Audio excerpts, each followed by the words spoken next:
नमस्कार. संघर्ष वृत्तवाहिनीमध्ये आपलं स्वागत. घेऊया ठाणे आणि आसपासच्या परिसरामधील घडणाऱ्या महत्त्वाच्या घडामोडींचा आढावा.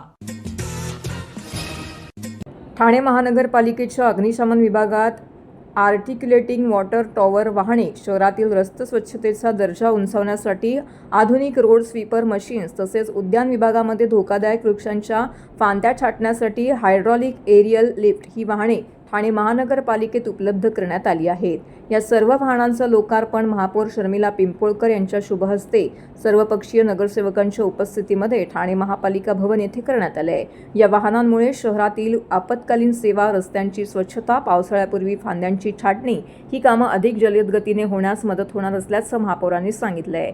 यावेळी उपमहापौर कृष्णा पाटील, सभागृह नेते हनुमंत जगताळे, विरोधी पक्षनेते अशरफ शानू पठाण, अतिरिक्त आयुक्त 2 प्रशांत रोडे, उपायुक्त दिनेश तायडे, मधुकर बोडके, आरोग्य अधिकारी डॉक्टर राणी शिंदे यांच्यासह नगरसेवक अनिल भोर, दिलीप बारटक्के, राजेश मोरे, प्रशांत जाधवर, नगरसेविका प्रमिला केनी, विमल भोईर, एकता भोईर, नम्रता भोसले जाधव, डॉक्टर दर्शना जानकर, माजी नगरसेवक एकनाथ भोईर उपस्थित होते. ठाणे अग्निशमन विभागाची एकूण 12 अग्निशामक केंद्र 24/7 कार्यरत असून कोणत्याही आपत्कालीन परिस्थितीत नागरिकांना त्वरित सेवा देण्याचं काम सातत्याने केलं जाते. ही यंत्रणा अधिक सक्षम व्हावी यासाठी अद्ययावत आणि सुसज्ज फायर वाहने ताफ्यात समाविष्ट करण्यात आली असल्याचं महापौरांनी यावेळी नमूद केलं आहे. ही वाहनं पूर्णपणे स्वयंचलित स्वरूपाची आहेत. प्रत्येक वाहनांमध्ये 4,000 लिटर पाण्याची क्षमता आहे. तसेच प्रथम मल्टी आर्टिक्युलेटिंग वॉटर टॉवर वाहनं ही ठाणे अग्निशामक दलात दाखल झालेली असून 35 मीटर उंचीपर्यंत पोहोचून आग विझवण्याची क्षमता या वाहनांची आहे. सर्वांना माझा नमस्कार. आणि बऱ्याच वर्षापासून खरं तर या ठाणे महानगरपालिकेच्या फायरच्या गाड्या, आपल्या वृक्षतोडीच्या गाड्या आणि वॉटर डिपार्टमेंटच्या गाड्यांसाठी खूप सर्व नगरसेवकांची मागणी होती आणि त्यानुसार खरं तर आज अग्निशमक दलाच्या फायरच्या आपल्या 3 गाड्या, खरं तर 4 गाड्यांचं आज इथे लोकार्पण सोहळा झालेला आहे. तोडीच्या पण आपल्या एकूण 5 गाड्यांचं आज इथे लोकार्पण सोहळा सर्व नगरसेवक, सर्व अधिकारी आणि सर्व आपले नागरिकांच्या उपस्थितीत खरं तर झाला आहे. आणि मला वाटतं प्रत्येक विभागामध्ये आता चांगल्या पद्धतीने काम केलं जाईल, कारण सर्व नगरसेवकांची ही मागणी होती की एकच गाडी किंवा लिमिटेड ज्या 3-4 गाड्या होत्या त्याच प्रत्येक ठिकाणी पोहोचू शकत नव्हत्या. आणि आता लवकरच वृक्षतोडी आणि कुठेही जर काही आपत्ती आली तर आपल्याकडे या गाड्या उपलब्ध होतील. त्याचप्रकारे मला वाटतं आपत्कालीनची एक गाडी मोठी उपलब्ध झाली आहे, जिची उंची 12 मीटरची म्हणजे 12 मजल्याच्या वरतीपर्यंतच्या ज्या इमारती आहेत तिथपर्यंत पण आग विझवण्यासाठी मला वाटतं निश्चितच त्याचा उपयोग होईल. आणि ठाणे महानगरपालिकेतून असेच चांगले उपक्रम अजूनही आपण राबवण्यात येणार आहेत. धन्यवाद. ठाणे महानगरपालिकेचे मालमत्ता कर म्हणजेच प्रॉपर्टी टॅक्स भरण्याचे आवाहन. सन 2022-23 या आर्थिक वर्षाचे मालमत्ता कराचे म्हणजेच प्रॉपर्टी टॅक्सचे बिल ठाणेकर करदात्यांना महापालिकेमार्फत आर्थिक वर्षाच्या सुरुवातीस म्हणजेच माहे एप्रिल 2022 मध्ये देण्यात आलेले आहे. तथापि अद्यापही काही करदात्यांनी मालमत्ता कर महापालिकेकडे जमा केलेला नाही. सध्या आर्थिक वर्षाचा अंतिम टप्पा सुरू झाला आहे. मालमत्ता कर वसुलीसाठी महापालिकेतर्फे कडक कारवाई हाती घेण्यात आली आहे. या अंतर्गत जंगम मालमत्ता, टीव्ही, फ्रीज, वाहन व इतर जप्त करणे तसेच स्थावर मालमत्ता वॉरंट बजावून जप्त करण्यात येत असून मालमत्तेचा जाहीर विक्रीद्वारे लिलाव करून कराची रक्कम वसूल करण्यात येत आहे. मालमत्तेस पाणी पुरवठा करण्यात येणारे नळ संयोजन खंडित करण्यात येत आहेत. त्याचप्रमाणे थकीत मालमत्ता करावर 2% व्याज आकारले जात असल्याने भरावयाची रक्कम वाढत आहे. आपला मालमत्ता कर propertytax.thanecity.gov.in या लिंकद्वारे तसंच गुगल पे, फोन पे, पेटीएम याद्वारे ऑनलाईन पद्धतीने करण्याची सुविधा उपलब्ध करून दिली आहे. शनिवार, रविवार व सार्वजनिक सुट्टीच्या दिवशी नागरिकांना मालमत्ता कर भरणे सोयीचे व्हावे याकरता महापालिकेचे मालमत्ता कर संलग्न कार्यालय या दिवशी कार्यान्वित ठेवण्यात आलेले आहे. तरी मालमत्ता कर वसुलीची अप्रिय कारवाई टाळण्याच्या दृष्टिकोनातून मालमत्ता कर भरून महापालिकेस सहकार्य करावे. धन्यवाद. ठाणेकर नागरिकांची पाण्याची समस्या सुटावी याकरिता मी 2002 साली मंजूर झालेल्या मंजूर करून आणलेलं शाही धरण टक्केवारीच्या वादात सापडलंय असा दावा राष्ट्रवादी काँग्रेस शरदचंद्र पवार पक्षाचे नेते कळवा मुंब्रा विधानसभेचे आमदार डॉक्टर जितेंद्र आव्हाड यांनी बुधवारी ठाण्यामध्ये पत्रकारांशी बोलताना केला आहे. आमदार जितेंद्र आव्हाड हे ठाणे महानगरपालिकेत आले होते. यावेळी ठाणे महानगरपालिकेतील पत्रकार कक्षात त्यांनी पत्रकारांशी औपचारिक संवाद साधलाय. यावेळी त्यांनी हा दावा केला. त्यावेळी त्यांच्यासोबत ठाणे महापालिकेतील राष्ट्रवादी काँग्रेस शरदचंद्र पवार पक्षाचे गटनेते अभिजित पवार, ठाणे जिल्हा अध्यक्ष मनोज प्रधान, ज्येष्ठ नगरसेवक सुधीर भोगत उपस्थित होते. ठाणे शहरातील मेट्रोचं काम अत्यंत संथ गतीने सुरू आहे. रस्त्यावर खड्डे पडले आहेत. वाहतूक कोंडीने ठाणेकर त्रस्त झाले आहेत. पुढच्या काळामध्ये लवकर मेट्रो सेवा सुरू होईल असं वाटत नाही असा दावाही आमदार जितेंद्र आव्हाड यांनी यावेळी बोलताना केला आहे. मुळातच मेट्रोची ट्रायल घेताना ज्या दोरीने मेट्रो खेचली होती ती दोरी शोधायला मी सांगितली आहे असा मिश्किल टोलाही आमदार जितेंद्र आव्हाड यांनी लगावला आहे. ठाणे शहरात सुरू असलेल्या वृक्षतोडीबाबत बोलताना आव्हाड यांनी सांगितले की वृक्षतोडीवरती ठाणेकर नागरिक काहीच बोलत नाहीत. एकेकाळी येऊरच्या जंगलामध्ये 42 बिबटे होते, ती आता 120 वर आली आहे. येत्या काही वर्षामध्ये झाडे नसतील तर अशी परिस्थिती येणार आहे असा दावाही त्यांनी केला आहे. ठाणे महापालिकेच्या निवडणुका झाल्यानंतरही स्थायी समिती, परिवहन समितीसह इतर विशेष समित्या अद्याप रखडल्या आहेत. त्याबाबत आव्हाड यांना विचारले असता ते म्हणाले, हे सर्व सत्ताधारी पक्षांच्या हातात आहे. त्यांच्या मनात येईल तेव्हाच ते नियुक्त्या करतील. ठाणेकरांनी त्यांच्या पार्श्वी बहुमत दिले आहे, ते करतील असा टोलाही त्यांनी लगावला आहे. चौकशी चालू आहे. मुख्यमंत्री काय लक्ष घालायचं ते घालतील, आपण काय बोलणार. आता ह्या बातम्या तर पेपरला पण येतात, तर त्या दिवशी व्यवहार कोणाचे झाले, कोणाच्या अकाउंटवरनं कुठनं पैसे गेले, हे सगळं येईलच समोर. हे काय लपून राहणाऱ्यातल्या गोष्टी नाही, त्या समोर येणारच आहे. आता काय 2000 पुन्हा एकदा धरणासाठी कसा आपण पाठपुरावा करणार आहात, कारण आता काही करून काही फायदा नाहीये. या शासनाकडनं कुठलीही अपेक्षा करणं मी सोडून दिलं. स्थानिकांचा विरोध कसं आहे की प्रत्येक धरणाला स्थानिकांचा विरोध असतो. प्रत्येक धरणाला कोयनेला विरोध होता, कोयन्यासारख्या मोठ्या धरणाला देखील, पण तेव्हाचे नेते होते ते गावागावात जाऊन बसवायचे, लोकांना समजवायचे, आणि त्याच्यातनं निघालं. जायकवाडीला विरोध होता. आणि जी धरणं झाली त्या काय धरणाला लोकांनी स्वागत नाही केलं. या धरण बांधा लोकांना विरोध असतोच, कारण का ते विस्थापित होणार असतात, त्यांच्या जमिनी जाणार असतात, त्यांना पर्याय द्यावा लागतो. आणि हे इन्फ्रास्ट्रक्चर जे प्रोजेक्ट्स आहेत, धरणं वगैरे, फार महत्वाचे. आता तुम्ही एवढे रस्ते काढतात, काय विस्थापित करत नाही लोकांना. जमिनीच्या जमिनी घेत आहे, बागायती जमिनी घेत आहे. तू तर कोल्हापूरचा आहेस ना, शक्तीपीठ मध्ये. तू कोकणात जा, कोल्हापूरचं कोणी आहे? शक्तीपीठ जाते, ते कुठनं जाते? चंदगड मधून फिरवलं, आता फिरवलं 2000 कोटी वाढवलं.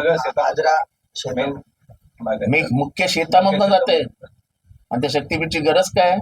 काहीच गरज नाही शक्तीपीठाची. काही फायदा नाही, काहीही फायदा नाही. मी कधी कधी खंत व्यक्त करतो की मुख्यमंत्री झाल्यानंतर एकनाथ शिंदेनी पहिलं काम काय करायला पाहिजे.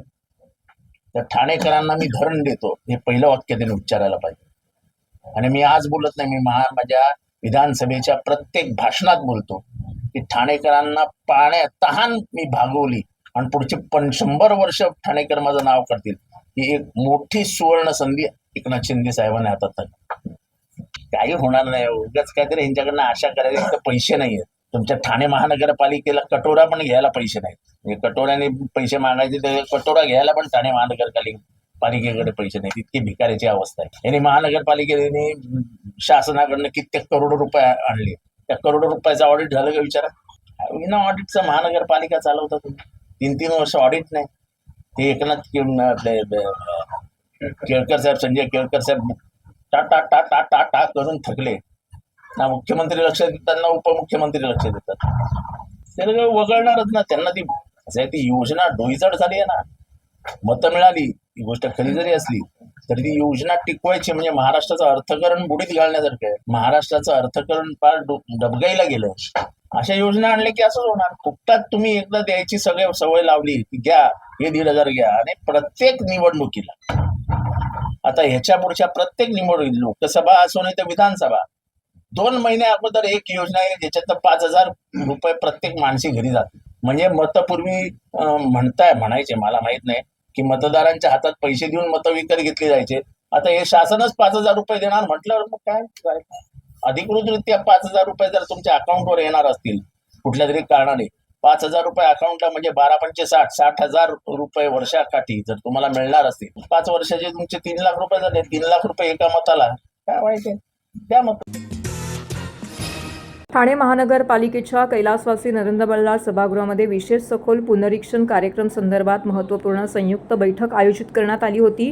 या बैठकीला ठाण्याचे जिल्हाधिकारी डॉक्टर कृष्णनाथ पांचाळ, ठाणे महानगरपालिकेचे अधिकारी, ठाणे महानगरपालिकेच्या महापौर शर्मिला पिंपोळकर, उपमहापौर कृष्णा पाटील, सभागृह नेते हनुमंत जगदाळे, विरोधी पक्षनेते शानू पठाण तसेच सर्वपक्षीय नगरसेवक आणि राज्य निवडणूक आयोगाचे अधिकारी देखील उपस्थित होते. बैठकीदरम्यान अधिकाऱ्यांनी SIR कार्यक्रमाची सविस्तर माहिती देत सांगितलं की महाराष्ट्रातील ठाणे जिल्ह्यातील काही तालुक्यांमध्ये या प्रक्रियेची सुरुवात झाली असून देशातील इतर काही राज्यांमध्येही हा कार्यक्रम यशस्वीरित्या राबवण्यात येत आहे. यावेळी अधिकाऱ्यांनी स्पष्ट केले की मतदार यादी पारदर्शक निर्माण होऊन हे कायद्यानुसार आवश्यक आहे. मतदार होण्याकरिता संबंधित व्यक्तीचं वय 18 वर्ष पूर्ण असणं गरजेचं आहे. त्याचबरोबर संबंधित मतदारसंघाचा रहिवासी असणे आणि कोणत्याही कायद्यान्वये अपात्र नसणे आवश्यक आहे. बैठकीत नमूद करण्यात आले की 1954 ते 2001 दरम्यान 8 वेळा SIR प्रक्रिया राबवण्यात आली होती. मागील SIR सुमारे 23 वर्षापूर्वी झाला होता. त्यानंतर मतदार यादीमध्ये मोठ्या प्रमाणामध्ये बदल झाले आहेत. यावेळी काही प्रमुख समस्या देखील समोर आल्या, ज्यामध्ये सातत्याने होणारे स्थलांतर, एका व्यक्तीचे नाव एकापेक्षा अधिक ठिकाणी नोंदवले जाणे, मृत मतदारांची नावं यादीत कायम राहणे, अभारतीय नागरिकांची नावे चुकीच्या पद्धतीने समाविष्ट होणे याचा देखील समावेश आहे. भारत निवडणूक आयोग याच्या माध्यमातून स्पेशल इंटेन्सिव्ह रिव्हिजन म्हणजे SIRची जी कारवाई आहे ती 2002च्या मतदार यादीच्या आधारावरती आता करण्यात येत आहे. 2002 पर्यंत 8 वेळा SIR झाला होता आणि हा 9वा SIR सध्या आपण इलेक्शन कमिशनने हातात घेतलेला आहे. काही राज्यांमध्ये SIRची कारवाई झाली आहे. त्याच पद्धतीने येत्या काळामध्ये इलेक्शन कमिशन जसं अनाऊन्स करेल त्यानुसार महाराष्ट्रामध्ये देखील SIR हा पूर्णपणे चालू होईल. त्याच्या अगोदर जी पूर्वतयारी लागते जी मॅपिंग, तर ती सध्या मॅपिंग सुरू आहे, ज्यामध्ये 2002चे मतदार त्याच पद्धतीनं जे 2002 नंतर जरी मतदार झाले असतील परंतु त्यांचे आई वडील आजी आजोबा यांच्यापैकी कोणाशी एकाशी मॅप करून आता आपण मॅपिंगची एक्सरसाइज त्यामध्ये करतोय आणि ही मॅपिंगच्या अनुषंगाने आपल्या शहरी भागामध्ये बरीचशी मतदारांची संख्या वाढलेली आहे. 2002 मध्ये ठाणे जिल्ह्यामध्ये आत्ताचा जर पालघर जिल्हा वजा केला तर जो आत्ताचा ठाणे जिल्हा आपला आहे तर त्याच्यामध्ये 39 लाख मतदार होते आणि आज रोजी या 39 लाख मतदारांमध्ये वाढ होऊन साधारणतः 75 ते 76 लक्षापर्यंत हे मतदार आपल्याकडे ठाणे जिल्ह्यामध्ये होत आहेत. तर ही वाढ बघता आणि शहरी भाग बघता SIRचं काम चांगल्या पद्धतीनं व्हावं यासाठी सर्व पक्षीय नगरसेवक नगरसेविका इथे आज उपस्थित होते. सन्माननीय महापौर उपमहापौर त्याच पद्धतीने सर्व पदाधिकारी महापालिकेचे इथे आज बैठकीला उपस्थित होते. सर्व महापालिकेचे अधिकारी जे सहाय्यक मतदार नोंदणी अधिकारी म्हणून काम करतायत, मतदार नोंदणी अधिकारी काही BLO सुपरवायझर BLO यांनाही इथं आज बोलवण्यात आलं होतं. त्या अनुषंगाने एक चांगल्या प्रकारचं चर्चासत्र इथे झालं, ज्यामध्ये सर्व नगरसेवक नगरसेविका यांना माहिती देण्यात आली. त्याच पद्धतीने काही प्रश्न असतील शंका असतील तर त्या पद्धतीने त्याची उत्तरं देण्यात आली. ज्या प्रशासनाला अपेक्षा आहेत त्या देखील त्यांना सांगण्यात आल्या, ज्यामध्ये BLA's अपॉइंटमेंट म्हणजे बूथ लेवल एजंट जे असतात पॉलिटिकल पार्टीचे ते सर्व पक्षांनी नेमावे, जेणेकरून BLOंना देखील याच्यामध्ये सहकार्य होईल. घरोघरी जाताना हाऊस टू हाऊस सर्वे करताना तिथे फॅमिलीज असतील तर ते देखील BLO जर नवीन अपॉइंटेड असतील किंवा काही जणांना तिथल्या एरियाचा अनुभव नसेल तर त्यांना देखील त्याच्यामध्ये चांगल्या पद्धतीचं सहकार्य होईल. त्या अनुषंगाने त्या जिल्हाधिकारी म्हणून मी इथे सर्वांना आवाहन केलं की आपण BLAची अपॉइंटमेंट करावी.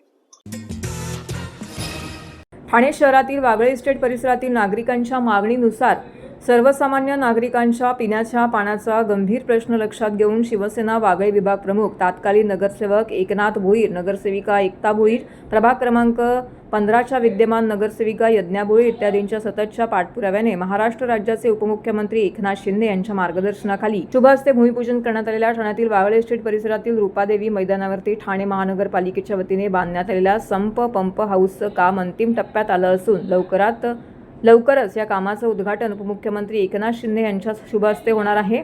या कामाची काल शिवसेना वागळे विभाग प्रमुख माजी नगरसेवक एकनाथ भोईर, युवा सेनेचे ठाणे लोकसभा उपाध्यक्ष यज्ञेश भोईर, ठाणे महानगरपालिकेच्या प्रभाग क्रमांक 15च्या नगरसेविका यज्ञा भोईर आणि ठाणे महानगरपालिकेचे अधिकारी उपअभियंता विकास ढोले, डेप्युटी अतुल कुलकर्णी, ज्ञानेश्वर भोये इत्यादींसह पाहणी केली. सदर कामाचा आढावा घेतला. हा पंप हाऊसचे काम अंतिम टप्प्यात आले असून लवकरच वागळे इस्टेट परिसरातील सर्वसामान्य नागरिकांच्या पिण्याच्या पाण्याचा प्रश्न सुटणार असून परिसरातील नागरिकांना मुबलक पाणी मिळणार आहे, असं यावेळी माजी नगरसेवक एकनाथ भोईर यांनी सांगितलं आहे. इंदिरानगर वागळे इस्टेट परिसरामध्ये या ठिकाणी आम्ही संप जो बांधलेला आहे त्याचं काम पूर्णत्वात येत आहे आणि त्याची आखरी जे आपण म्हणतो ना शेवटचा हात मारायचं कामामध्ये तशा प्रकारची जी प्रक्रिया सुरू आहे ते पाहण्यासाठी आम्ही या ठिकाणी आलेलो होतो आणि ती विजिट आम्ही घेतली. माननीय एकनाथ शिंदे साहेब यांच्या मार्गदर्शनाखाली त्यांच्या आदेशानेच हा खरं तर संप आम्हाला मिळालेला आहे आणि तो सर्वसामान्याला आपण लोकार्पण करणार आहोत. कारण सर्वसामान्य महिलांचं जे बऱ्याच वर्षापासून जी मागणी होती की नियमित पाणी यायला पाहिजे, ते नियमित पाणी येण्यासाठी हा संपाची आम्ही इथं बांधणी केली आणि त्यासाठी आमचे उपनगराभियंता विकास ढोले आहेत, आमचे डेप्युटी कुलकर्णी साहेब आहेत, ज्ञानेश्वर भोये आहे आणि माननीय या महाराष्ट्र राज्याचे उपमुख्यमंत्री एकनाथ शिंदे साहेब यांचे विशेष करून मी आभार मानेल की त्यांनी या कामावर बारीक लक्ष ठेवून हे काम पूर्णत्वात नेण्यासाठी मदत केली. आणि ठाणे महानगरपालिकेचे कमिशनर माननीय सौरभराव, आमचे दोन्ही खासदार म्हस्के साहेब आहेत, श्रीकांतजी शिंदे साहेब आहेत आणि त्याचबरोबर आमच्या महापौर आता शर्मिला पिंपळकर आहेत, सभागृह नेते जगदाले साहेब आहेत, हे सर्वच पदाधिकारी, तत्कालीन महापौर आमचे नरेश म्हस्के साहेब आणि मीनाक्षीताई शिंदे यांनी सुद्धा या कामात आम्हाला मदत केली. त्यामुळे हे लवकरात लवकर लोकार्पण आम्ही करणार आहोत माननीय एकनाथ शिंदे साहेबांच्या शुभ हस्ते. त्यासाठी काही कामं पेंडिंग होती, बाकी होती, ती पाहण्यासाठी आम्ही या ठिकाणी विजिट लावलेली होती. या गेल्या महासभेमध्येच यज्ञेश भोईर यांनी सभागृहात या संदर्भात आवाज उठवला. लवकरात लवकर माझ्या भगिनीनं आम्ही दिलेला शब्द आहे तो पूर्णत्वात कसा मी नेता येईल त्याच्यासाठी तिने प्रयत्न केले आणि सभागृहात तिचाही मी आभार मानेल की तिने जी माझी संकल्पना होती ती पूर्ण करण्यासाठी तिने सुद्धा पुढे एक पाऊल पुढे घेऊन आणि लवकरात लवकर हे सर्वसामान्यांना कसं पाणी वेळेवर मिळेल याचा प्रयत्न केला. त्यामुळे तिचेही मी आभार व्यक्त करतो. आजपर्यंत आपण पाहत आलो की माननीय उपमुख्यमंत्री एकनाथजी शिंदे साहेब यांच्या माध्यमातून ह्या ठिकाणी माझ्या प्रभागामध्ये जो काही पाण्याची समस्या होती त्यांनी त्याला गांभीर्याने त्याच्याकडे लक्ष दिलं. MIDC करून त्याच्यासाठी जागा अवेलेबल करून दिली आणि जो काय आम्हाला पाण्याचा संप बांधण्यासाठी त्यांनी योग्य तो निधी उपलब्ध करून दिला. आणि गेले 8 वर्ष माझे सासरे एकनाथजी भोईर साहेब, माझे सासूबाई एकता भोईर हे लोक ह्या पाण्याच्या संपाचा पाठपुरावा करत आहेत. आपण सगळे पाहतो आहोत ह्या प्रभागाच्या जी पाण्याची समस्या आहे तो सोडवण्यासाठी ते अहोरात्र कष्ट करत होते, मेहनत घेत होते की ही समस्या कशीरित्या संपवण्यात येईल आणि ती आज पूर्णत्वाला जाताना मला दिसते. आणि गेल्या वेळेस आपण पाहिलं की जे काही काम अपूर्ण आपण राहिलेलं पाहत होतो ते आज ह्या क्षणाला ह्या पाहणी दौऱ्यामध्ये आम्हाला दिसतंय की ते पूर्णत्वास जात आहे. त्यासाठी मी म्हणेन की या अधिकाऱ्यांचे पण मी एक धन्यवाद मानेन की त्यांनी सुद्धा त्यावेळेला आम्हाला सहकार्य केलं. आणि माननीय कमिशनर साहेब सौरभरावजी, माननीय महापौर मॅडम शर्मिला पिंपळकर आणि उपमहापौर या लोकांनीही माझा जो काही सभागृहामध्ये मी जो प्रश्न मांडला होता की माझी जनता आहे ही पाण्याच्या त्रासाला आज इतके वर्ष सहन करते, त्यांनी त्या माझ्या प्रश्नाला मी म्हणेन की वाव दिला, न्याय दिला आणि त्यासाठी मी सगळ्यांचे आभार मानेन की माझ्या प्रभागाची लवकरात लवकर ही पाण्याची समस्या संपून जाईल अशी अपेक्षा करते आणि यासाठी त्या सगळ्यांचं अभिनंदन. ठाणे जिल्ह्यात 47 बेकायदा शाळा असून ठोस कारवाई अभावी आणि शाळांच्या मनमानी कारभारामुळे विद्यार्थ्यांचे शैक्षणिक भवितव्य धोक्यात आले आहे. ठाण्यातील CBSE बोर्डाच्या सरस्वती आणि युरो शाळेवरती शेकडो पालकांनी फी वाढ आणि मनमानी कारभाराविरोधात तक्रारी केल्या असून शिक्षण विभागाकडून या शाळांची प्रत्यक्ष पाहणी करून त्रुटी आढळल्यानंतर नोटिसा बजावण्यात येणार असल्याची माहिती आमदार संजय केळकर यांनी दिली आहे. अन्यायकारक फी वाढ, मनमानी कारभार यामुळे संतप्त झालेल्या पालकांनी आमदार संजय केळकर यांच्याकडे धाव घेऊन न्यायाची मागणी केली होती. या पार्श्वभूमीवरती केळकर यांनी ठाण्यातील शासकीय विश्रामगृहात संयुक्त बैठक आयोजित केली होती. यावेळी ठाणे महापालिका आणि जिल्हा परिषदेच्या शिक्षण विभागाचे अधिकारी, युरो आणि सरस्वती शाळा व्यवस्थापनाचे प्रतिनिधी, पालकांचे प्रतिनिधी उपस्थित होते. यावेळी पालकांनी अवाजवी आणि अन्यायकारक फी वाढ, शालेय साहित्य खरेदीत असलेली एकाधिकारशाही मनमानी मनमानी कारभार आणि सोयीसुविधा याबाबत तक्रारीचा पाढा वाचला आहे.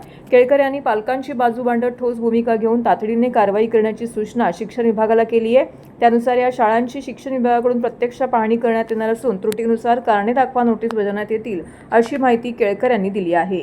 याच्यामध्ये गेला आठवडाभर दोन्ही शाळेच्या पालकांमध्ये खूप अनरेस्ट होती आणि हे पालक जे आहेत सरस्वतीचे ते शेकड्याने पालक माझ्याकडे त्यांनी धाव घेतली आणि त्यांची जी जी काही म्हणणं आहे ते सांगितलं.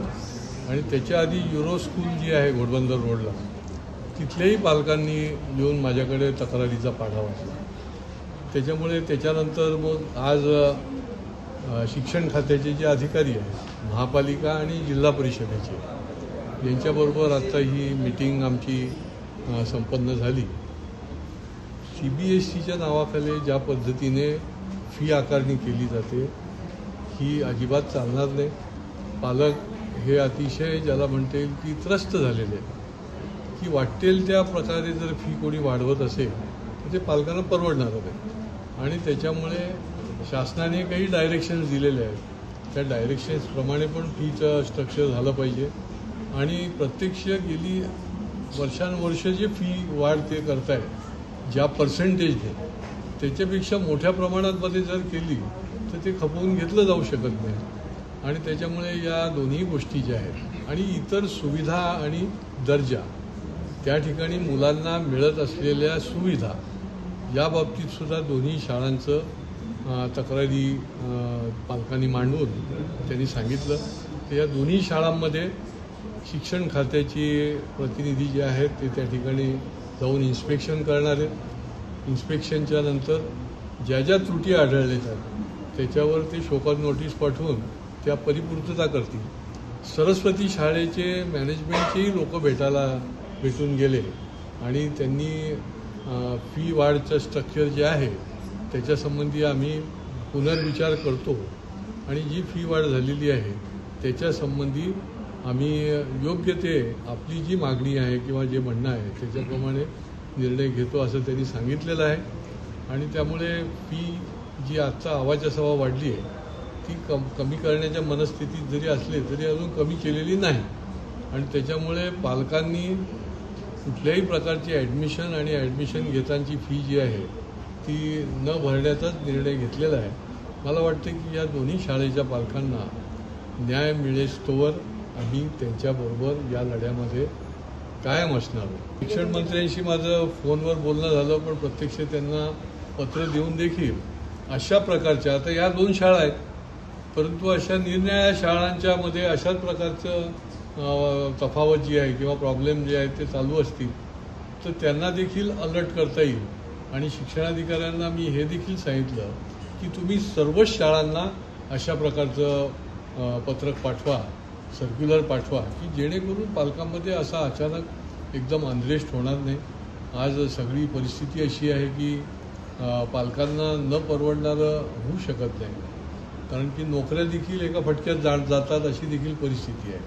आणि त्यामुळे त्यांना न्याय देण्याचं काम जे आहे ते निश्चितपणे केलं जाईल आणि शासनाचं देखील त्याच्यामध्ये सहभाग घेऊन चुकीच्या पद्धतीने काम करणाऱ्या शाळा त्यांना देखील ज्याला म्हणता येईल की आम्ही सोडणार नाही आणि त्यांना देखील ठिकाणावर आणू. हा तर सर्वदूर अनेक शाळांमधल्या पालकांच्या तक्रारी आहेत की गणवेश आहे, बूट आहेत, तुमची पुस्तकं आहेत किंवा निरनिराळ्या ज्या काही गोष्टी विद्यार्थ्यांना लागतात ती ठराविक ठिकाणाहूनच घ्यायची कुठला आग्रह आहे. असं तर कधी कुठल्याही शिक्षण विभागाने सांगितलेलं नाही. आणि त्याच्यामुळे पालकांना तुम्ही त्याच्या संबंधामध्ये मुक्त ठेवलं पाहिजे. त्यांना जिथून घ्यायचं असेल त्यांनी ते घेतलं पाहिजे. जर त्यांना म्हणजे ऐच्छिक ठेवलं पाहिजे. ज्यांना तिथून नसेल घ्यायचं तर तुम्ही सुचवणं वेगळं आणि कंपल्शन करणं वेगळं. आणि त्याच्यामुळे ते देखील अन्यायकारक आहे. ते देखील सर्क्युलर जे आहे ते त्यांना पाठवलं जाणार आहे. तर हे होतं संघर्ष वृत्तवाहिनीचं आजचं बातमीपत्र. उद्या पुन्हा भेटू याच वेळी याच ठिकाणी ताज्या घडामोडींसह. तोपर्यंत नमस्कार.